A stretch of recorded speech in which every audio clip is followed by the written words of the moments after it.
When I was 16 years old, I was getting straight A's at my fancy college prep school and feeling great about all the possibilities ahead of me. So one day I walked into the office of my high school guidance counselor and I told him about all the exciting plans that were coming together in my mind. I told him how I wanted to move to the great city of Chicago, where my brother was living at the time, and start a whole new life. I told him I wanted to go to Northwestern University and build on my strengths in something like biology or piano or psychology. It was all just a path that felt so right to me in my bones. The guidance counselor was this quirky, older white gentleman I remember really well.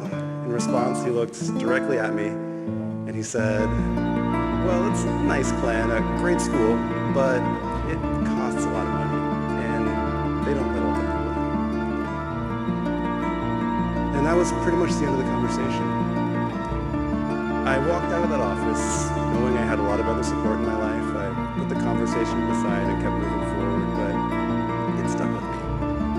And I would think about it from time to time over the years and just wonder how that interaction or others like it could really affect someone, especially if they don't have a lot of other support in their life or they're not sure what they might be able to do.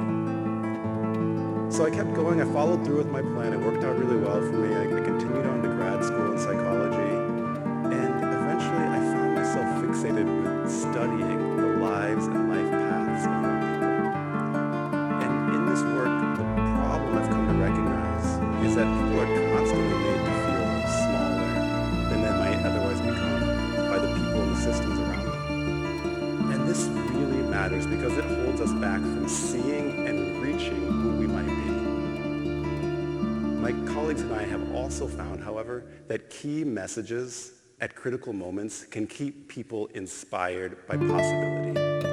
We've been conducting experiments for the past 15 years, testing how messages that open possibilities can change people's lives by expanding their identities rather than shrinking them. When I say identities, I mean all of the ideas that you have about who you are or who you might be.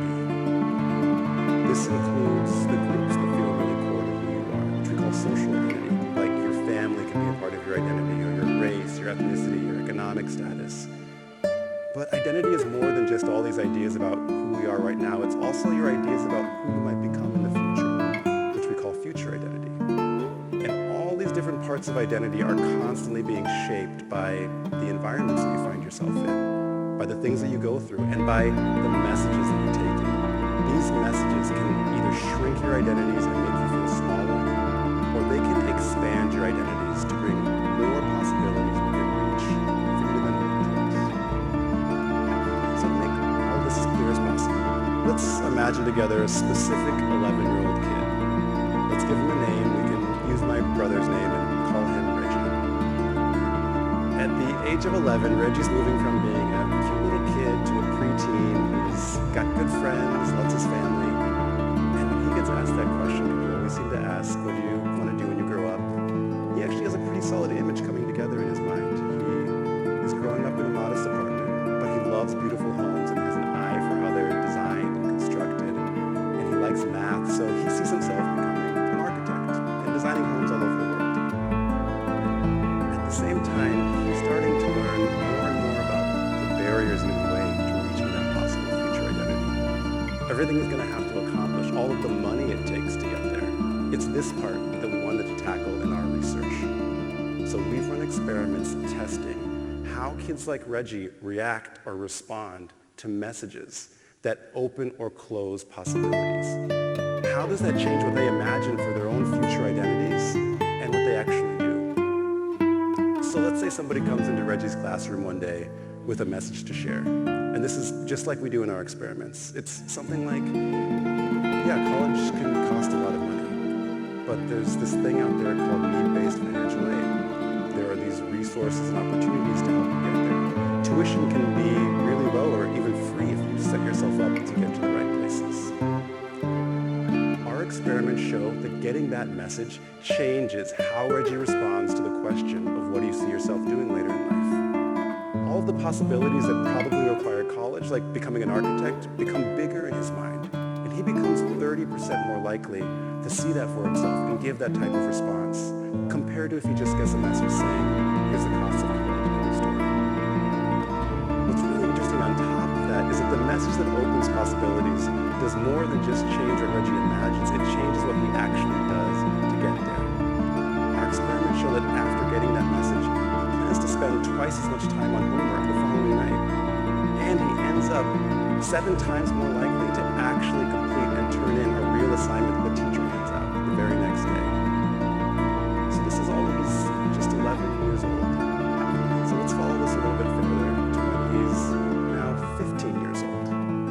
He's in the middle of high school and still really excited about this possibility of architecture in his life because of the messages he's been getting, opening the possibilities and the things he's been doing as a result of them. At this age, he's becoming more and more attuned to what we call different levels of status between him and other people, groups in society.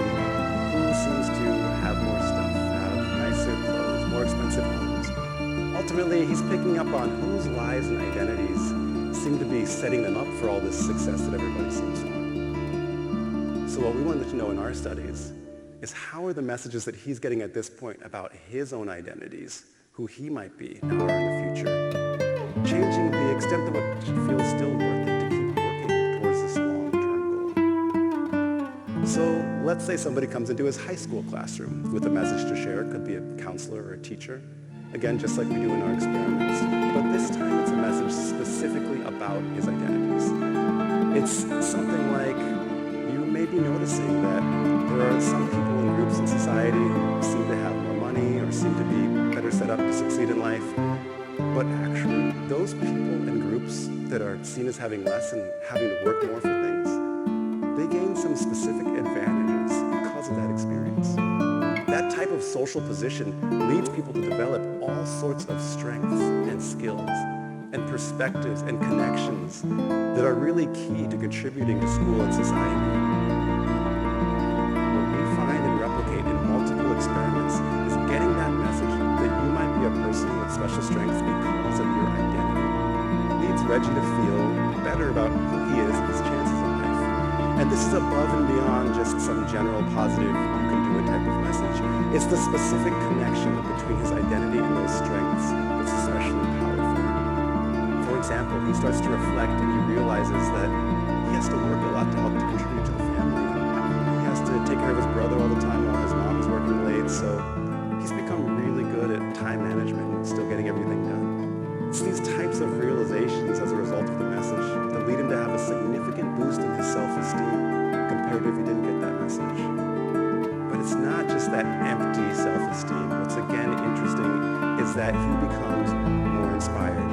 And he becomes almost 10% more likely to continue working and persisting every time he runs into difficulty in a challenging school task or assignment compared to if he didn't get that message. And that increase in persistence pays off. Over time, it's connected to his grades staying high or improving throughout high school, which is very different from the normal trajectory of most students' grades slowly going down a little bit as high school goes on. So that shift keeps his goals within reach for longer, and it takes us to 4 years later. He's now 19 years old. He kept going on in school because of these messages, building up his identities and the things that he did as a result of them. And he finds himself in this exciting and scary new world of college. He's feeling a little bit uncertain. As he looks around, he's hearing other students use words he's never heard before with confidence. They're talking about their trips to Europe and all over the world, so he's really looking for some kind of message about how his identities are seen in this new environment. So let's say he's in the dining hall one day early on.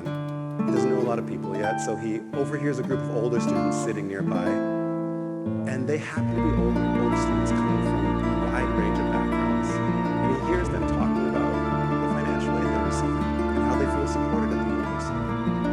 He hears some of them saying they realize they're coming from homes and neighborhoods that aren't the same as many of the wealthy students who seem to be around, but it's turning out to help them. They know a little bit more about how to handle the tough situations that come during college. They know a little bit more about real-world issues and topics. He hears them say they realize they're bringing more into the classroom because of their identities and where they're coming from. that message, hearing from your peers or the institution that your identities are valued, leads Reggie to feel like he's going to figure out how to succeed in his classes and get the most out of college. Our experiments show that getting that message at the right time bolsters him so much that he then engages in college in ways that throughout his first year lead his grades to improve compared to if he didn't get that message. So much so that he ends his first year with grades that are just as high as students coming from those wealthy backgrounds and well-known private schools, reducing a disparity between him and those other students by over 60%. These are robust effects that we find in experiments where we randomly assign students to receive these messages. But there's a wrinkle in all of this. All of these messages, they help so much. They keep somebody seeing and reaching towards tough goals that can pay off in life. But it can take a lot for you to constantly persist and overcome barriers. And as Reggie reaches his dream job at a top architecture firm or in whatever field he discovers along the way, he realizes that he's feeling kind of stressed all the time. He's even getting physically ill a little bit more often. This is because to make it this far, he's had to be extraordinarily vigilant and persistent. He's had to overcome barriers in schools and workplaces that aren't designed for people without a lot of family wealth. He's had to deal with constant experiences of prejudice and discrimination in settings that aren't used to seeing someone like him succeed. We published a review of dozens of academic articles and empirical studies showing that this type of experience takes a toll on the physical health of people like Reggie and leads him to have an increase in levels of inflammation in the body, which is normally a natural response to something like a threat from a virus. It becomes harmful, and over time leads him to have an increased risk of heart disease, cancer, and other chronic long-term illness compared to if he weren't striving in this way. So in the end, is it even all worth it? Well, I do think that it is, because our experiments in collaboration with health research labs show that there are ways for him to work towards these goals and maintain his health at the same time. Let's go back to when he's in college, overhearing that group of students talking, and say he actually is able to jump over to connect and make that new group of friends. Or he's able to join some community or organization like many that we work on that's established to help him form deep and meaningful bonds with people who may have some shared identities and experiences and backgrounds that they explore together. Or he's able to also hold on to connections in the places that he calls home, with the people that he calls family, and with the culture that matters to him. All of these social connections and relationships are essential for physical health. We've run experiments in collaboration with health research labs where we randomly assign young people to get a message that encourages them and shows them how to cultivate and maintain these types of relationships while they're striving for these goals, taking them to new places, compared to a message only focused on achievement. And what we find is when we bring these participants back into the lab is that over the course of the year, that increased emphasis on connection and relationships leads to a decrease in inflammation of 25%. So by not only expanding his identities, but also keeping them connected to close relationships, Reggie's able to find achievement and health at the same time. Now, my actual brother Reggie had a very different life path than the imaginary 11-year-old kid that we just followed. His life ended when he was struck and killed by a drunk driver almost exactly 10 years ago. He was just a couple years older than I am now. I really looked up to the life that he was able to build. It was full of joy and community and success, doing what he loved. But he had to find all of that despite not receiving any of these messages we've been talking about in schools, building up his identities or opening possibilities. I never had the chance to ask him how he felt about all of that, if there were any possibilities he felt like he let go of, or if it all just seemed harder than it needed to be to find his way. What if these schools and systems that we're in as we're growing up actually supported everyone's vision and potential?